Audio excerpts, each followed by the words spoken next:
सियावर रामचंद्र जी की जय। रामायण बालकांड मास परायण का छठा विश्राम भाग 7। जब प्रभु श्री राम जी ने ताड़का का वध करके उसे उसका दिव्य रूप प्रदान किया, तब ऋषि विश्वामित्र ने प्रभु को मन में विद्या का भंडार समझते हुए भी लीलाओं को पूर्ण करने के लिए एक ऐसी विद्या दी जिससे भूख प्यास न लगे और शरीर में अतुलित बल और तेज का प्रकाश हो। आयुध सर्व समर्पिके प्रभु निज आश्रम आनी, कंद मूल फल भोजन दीन भगति हित जानी। अर्थात सब अस्त्र शस्त्र समर्पण करके मुनि प्रभु श्री राम जी को अपने आश्रम में ले आए और उन्हें परम हितु जानकर भक्ति पूर्वक कंदमूल और फल का भोजन कराया। प्रातः श्री रघुनाथ जी ने मुनि से कहा कि आप जाकर निडर होकर यज्ञ कीजिए। यह सुनकर सब मुनि हवन करने लगे। आप श्री राम जी यज्ञ की रखवाली पर रहे। यह समाचार सुनकर मुनियों का शत्रु क्रोधी राक्षस मारीच अपने सहायकों को लेकर दौड़ा। श्री राम जी ने बिना फल वाला बाण उसको मारा, जिससे वह 100 योजन के विस्तार वाले समुद्र के पार जा गिरा। फिर सुबाहु को अग्नि बाण मारा। इधर छोटे भाई लक्ष्मण जी ने राक्षसों की सेना का संहार कर डाला। इस प्रकार श्री राम जी ने राक्षसों को मारकर ब्राह्मणों को निर्भय कर दिया। तब सारे देवता और मुनि स्तुति करने लगे। तह पुनि कछुक दिवस रघुराया, रहे कीन विप्रनह परदाया। भगति हेतु बहु कथा पुराना, कहे विप्र जदपि प्रभु जाना। अर्थात श्री रघुनाथ जी ने वहां कुछ दिन और रहकर ब्राह्मणों पर दया की। भक्ति के कारण ब्राह्मणों ने उन्हें पुराणों की बहुत सी कथाएं कहीं। यद्यपि प्रभु सब जानते थे।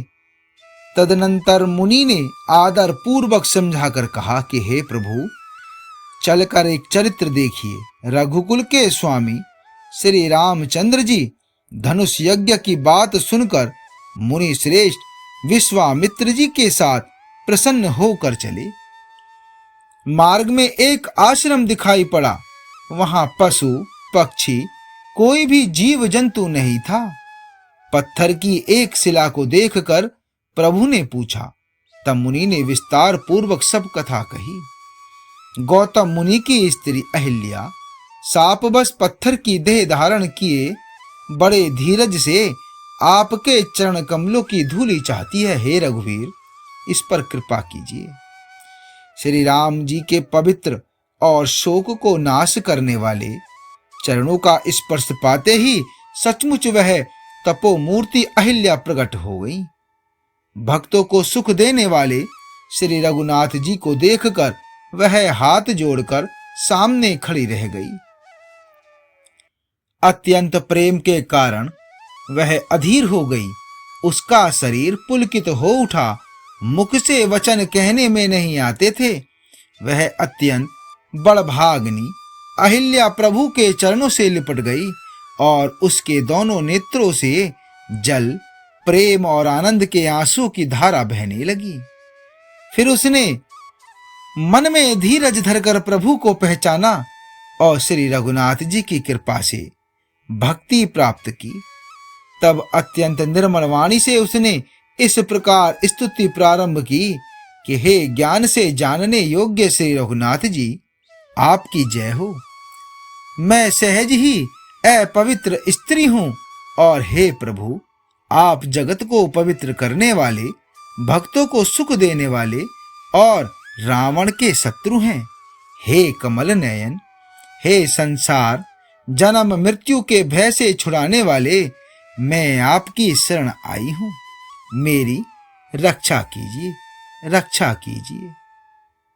मुनि ने जो शाप मुझे दिया सो बहुत ही अच्छा किया।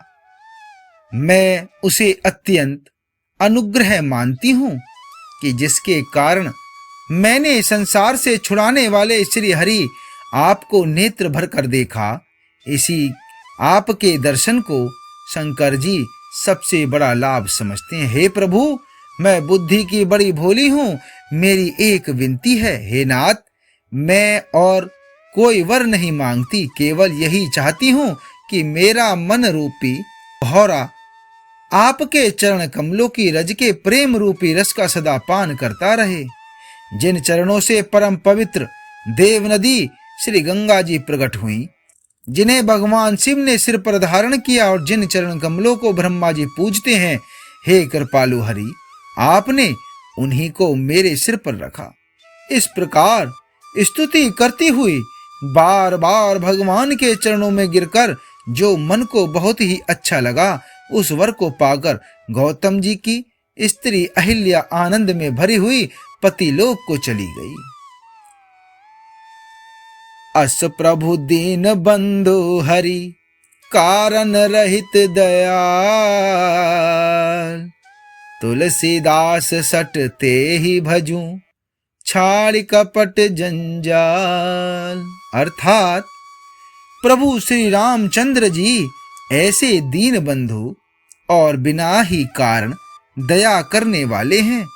तुलसीदास जी कहते हैं कि हे सठ, मन तू कपट जंजाल छोड़कर उन्हीं का भजन कर, उन्हीं का भजन कर। आगे का अध्याय मास परायण का 7वां विश्राम। जय श्री राम।